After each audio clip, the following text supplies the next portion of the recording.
মমতা বন্দ্যোপাধ্যায়ের অত্যন্ত ভরসাযোগ্য ডানহাত থেকে আজ পশ্চিমবঙ্গের রাজনীতির প্রধানতম প্রতিপক্ষ শুভেন্দু অধিকারীর এই রূপান্তর বর্তমান ভারতের রাজনীতির অন্যতম আলোচিত অধ্যায়। 2007 সালে নন্দীগ্রাম আন্দোলনের হাত ধরে যখন মমতা বন্দ্যোপাধ্যায়ের উত্থান শুরু হয়, তখন তার পাশে প্রহরীর মতো ছিলেন তরুণ নেতা শুভেন্দু। কিন্তু সেই অনুগত সেনাপতি কেন আজ মমতার পথে সবচেয়ে বড় কাঁটা?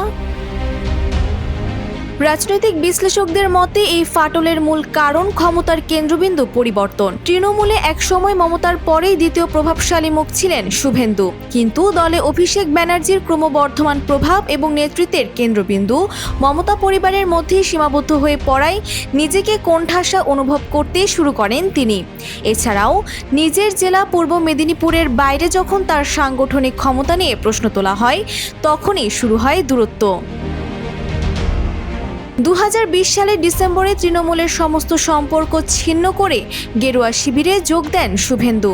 তবে ইতিহাস সৃষ্টি হয় 2021 ও 2026-এর বিধানসভা নির্বাচনে।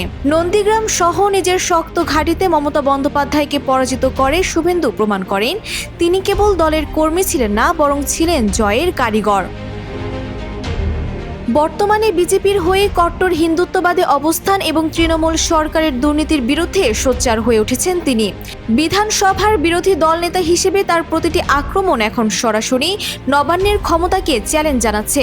এক সময়ের লড়াইয়ের সঙ্গী এখন পরিণত হয়েছে চরম শত্রুতে, যার প্রভাবে দিন দিন উত্তপ্ত হয়ে উঠছে পশ্চিমবঙ্গের রাজনৈতিক ময়দান। Desk report, Bangladesh bulletin.